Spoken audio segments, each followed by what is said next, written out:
the Board of Aldermen, the Board of Supervisors for this county, we'd like to welcome all of you here today. President Biden and First Lady, Governor Reeves and his wife, all of our elected officials on the state level from here in the state of Mississippi, the Honorable Congressman Thompson, Senator Thomas, and others who have come. Today is a very important day here in Rolling Fork, Mississippi. It's a day that we are all thankful for. However, it's unfortunate that we are here for this purpose. But this purpose, by itself, is going to make Mississippi, Rolling Fork, a bigger and better community. I'm committed to working in partnership with state and federal leaders to ensure that the needs of this community are met. We have had so many people donating their time and resources to help our city, and we thank each of you for everything that you have done and everything that you are doing. But right now, the community is not only in disbelief, but grief as well. Therefore, we take this time to extend our condolences to all families who have been affected by this disaster. We know that this will be a long process, but the most important action we can take is not give up. Rolling Fork is not only a community, it's a family. And I'm a believer that a family that prays together stays together. So as we unite and walk hand in hand down the road to redevelop and rebuild this community, we must come together and stay a family. What has been lost cannot be recovered. But we are confident that the people of Rolling Fork, that we are resilient and we will make this community bigger and better. So now,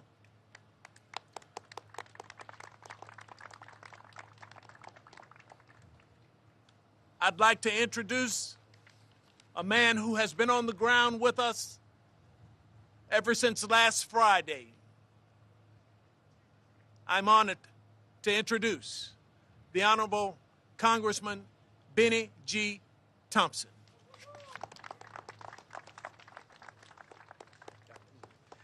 Thank you, Mayor, Mr. President, First Lady. Let me say to all of you who are assembled here that this is a statement of commitment on the part of our federal, state, and local partners that, in fact, help is not just on the way, but help is here. The notion that 7 days ago, all the buildings you see around us, they were alive, vibrant, communities of Rolling Fork was made whole. And so in that 7 short days, we come to this, and we now have to fix it and get it right. I made a call to the president and said we need help. We got a record declaration in terms of a disaster based on just what we see here today. And so it's important that as a community we continue to pull together. After people have left, we still have a long way to go. And we're going to rely on not just the federal and state and local partners, but our nonprofit partners who have joined us also. That's absolutely important. The church communities. I'd like to single out the Sharkey County Board of Supervisors. they've stepped up in a mighty way and really have done what's required. The mayor and board of aldermen of Rolling Fork have also. But on Friday night, there was help coming from all over the Delta. Greenville, Mississippi, Yazoo City, Vicksburg, all those communities came to help, and that's what mutual aid is all about. So we personally thank you for that. So Proverbs talks about without a vision, people perish. Well, the vision for this community is you just won't come back, but you'll come back better. And so that's the commitment that you'll hear from later in the presentations. So without further ado, let me introduce the governor of the state of Mississippi, Tate Reeves. Thank you, Congressman, and thanks to all of you for being here. For those of you from around the country that are watching now, please understand that this storm and what you're seeing behind me, this storm entered our state on our western border, right over the Mississippi River, which is not very far from here, but didn't actually exit our state until the northeastern border over the Tennessee-Tombigbee. And so what you're seeing behind me today is illustrative of what you would see if we were standing in Silver City, or if we were standing in Amory, or if we were in Carroll County, or Montgomery County, or Panola County. This storm was devastating to these communities. And as I said on Saturday morning when I was here, and I'll say it again, you can't help but have two emotions when you see this damage and when you are in this community. The first emotion is one of heartbreak. Heartbreak for the people who lost lives. Heartbreak for the people who lost moms and dads, grandmoms and granddads, and brothers and sisters. But you can't just have the emotion of heartbreak, you must also have the emotion of inspiration. Because what this storm has caused in this community in Rolling Fork, in Sharkey County, and in so many other communities from here to Amory is inspirational. Because people from across Mississippi and people from across America, Mr. President, have shown up and they've shown out. They've shown up to help people in need. They didn't ask where you were from or what you did for a living. They didn't ask you any questions. They just showed up to help. And as I said Saturday, and I'll say it again, it's made me damn proud to be a Mississippian. When I left Rolling Fork on Saturday morning, I'd already heard from the FEMA administrator and I'd heard from Secretary Mayorkas. As I was pulling out of Rolling Fork Saturday morning to hit the other spots, I got a call from the White House. That call was from the President. The President told me two things, and I believe both of them. The first thing he said is, we're going to expedite the signing of the declaration so we can get resources to the people who need it. I said, Mr. President, you'll have it within an hour. He had the declaration within an hour, and before the end of the day, it was back.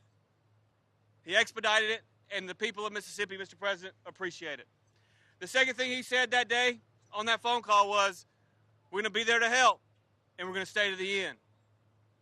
And I believe him, and I appreciate him. I appreciate the call on Saturday, and I appreciate the fact that the President of the United States is standing here in Sharkey County, Mississippi, to deliver more remarks today, to hear from the people most affected, and most importantly, as he and Dr. Biden have done throughout the day, show compassion for those who have been most affected. So without further ado, please give a warm Mississippi welcome to the President of the United States. Thank you, Mr. President, for being here. Thank you. Governor, thank you very much. You know, when I heard about the devastation here in Rolling Fork, the first thing that came to mind was I got to get a hold of Benny Thompson. It's his district. He treats it like his home. He's been a steadfast leader in every crisis I've worked with him on. And he's always there for his constituents. And he's been a great partner of mine. And the governor is right. The governor, I tried him earlier, but he was already out on the road. I couldn't get him right away. And to let him know, that made it clear that we'll do everything that's legally within my power to do to be of assistance to the people in this community.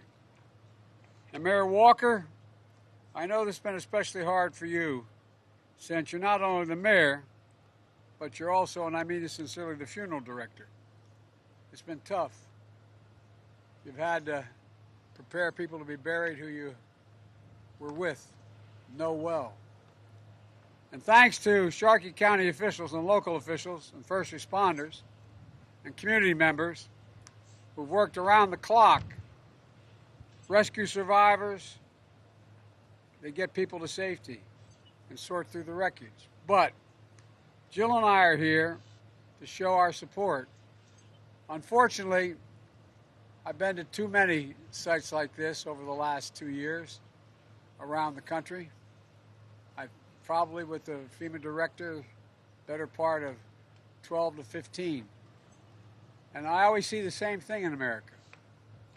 When the neighborhood's in trouble, the whole neighborhood comes to help.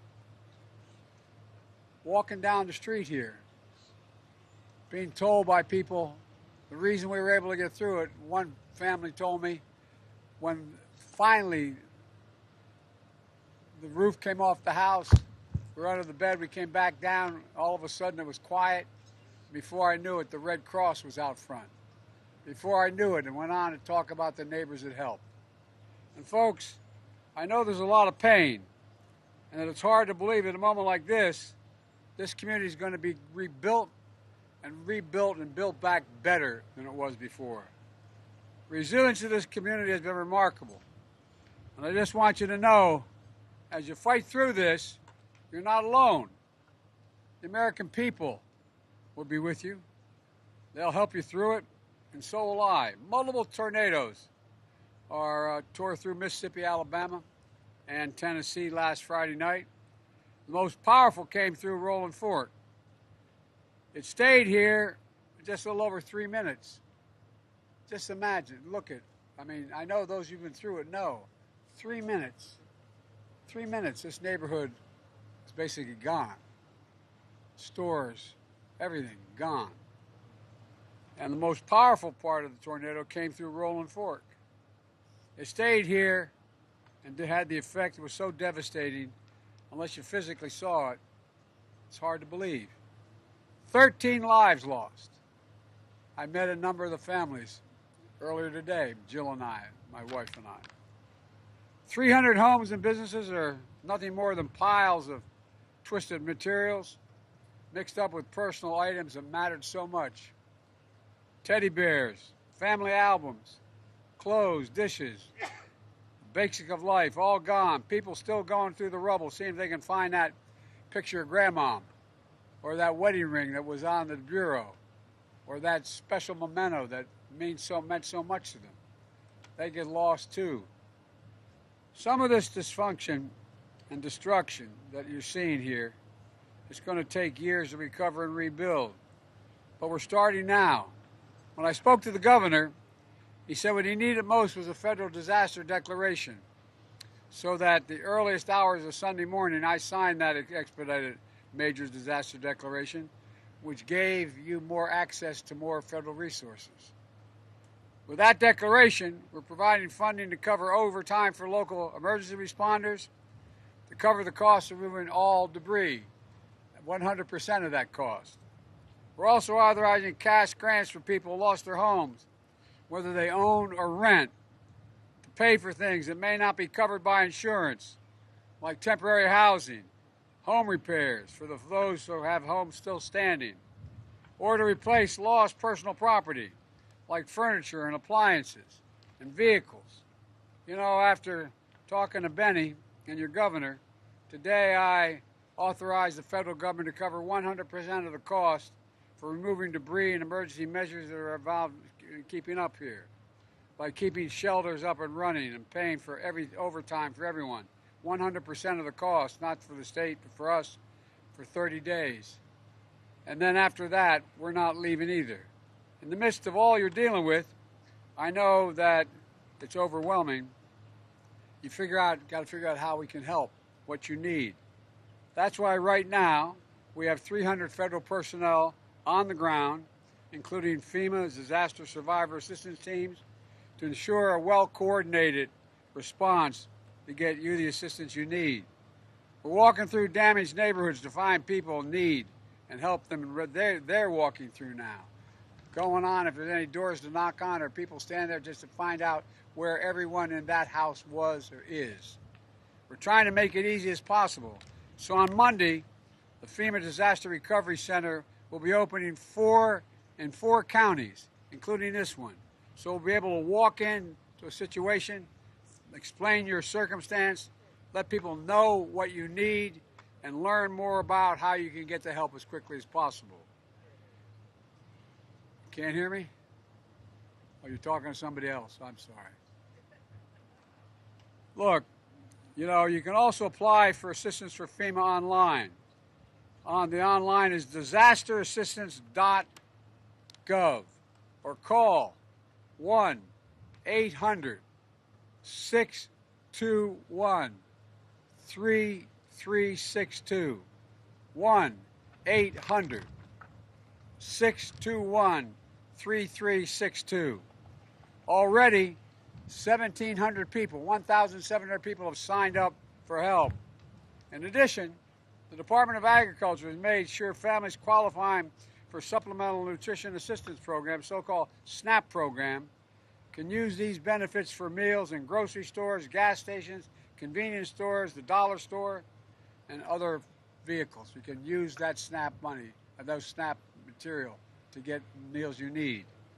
Secretary of Housing and Urban Development, Marcia Fudge is here, and FEMA Administrator Deanne Griswold is here, because we're bringing every element of the federal government together to help with immediate needs and long-term rebuilding. For example, the Department of Agriculture is identifying temporary housing, reimbursing farmers and livestock owners for lost crops and lost livestock. The Small Business Administration is here, helping businesses get low-interest loans to recover and to rebuild.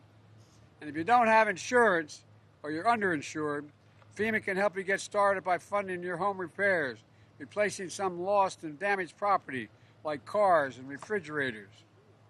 I know how important it is for the post offices, to many of you, in every community. It's where most people get their prescriptions these days. Well, we're working to make sure you can still have access to them. What we're doing is the National Postal Service is going to set up temporary post office, which you've already seen, on the grounds of the present post office is not usable. I also want to note that some of these communities are again facing the threat of severe weather in just 1 week later, if you've looked at the weather forecast. FEMA and other federal personnel are here on the ground, ready to respond and to support state and local officials if, in fact, they do mount to major storms. I want to urge everyone here to listen to the local officials and be prepared to take shelter. We've got to go through this together again if it happens. And let me close with this message. The people of Rolling Fork and Amory and Silver City and Carrollton and Winona and that other communities that have been hit. We're not just here for today. I'm determined that we're going to leave nothing behind. We're going to get it done for you. That's why I'm here, why your Congress is here, why the governor's here. We're focused on making sure you got the place to sleep, food to eat, helping you rebuild your lives in Rolling Stone. But long term, I know this is your community. This is where you built your lives. And we're going to make sure you can stay right here. There's nothing we can do to heal the hole in your hearts left by the 13 people who passed, many of whom I met their families. Melissa Price, Lonnie Price, Mary Bush, Doris Harris, David Moore, Phyllis Maxey, Darrell Purvis, Linda Herman, Erica Moore, Brenda Odoms, April Johnson, Lavette Herman, and Wendy Kelly. As I've told some of the survivors, we all have had experiences, not the same, but getting that sudden experience you lost someone is devastating. It's absolutely devastating, and we kind of understand it. But I've heard incredible stories about the spirit of these families and the resilience and your bravery. The town of Rolling Stone will be back, and we'll be with you every step of the way. And what did I say? I said Rolling Fork, Rolling Stone. I got my mind going here. We'll be back, and we'll be with you every step of the way. So God bless you all, and God bless our first responders. Thank you.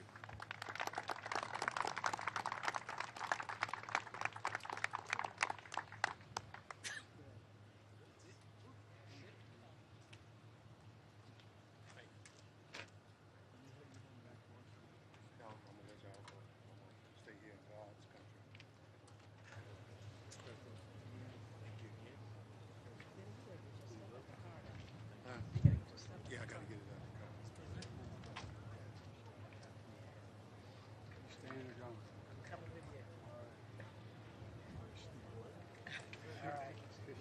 Coming back with us? Yes.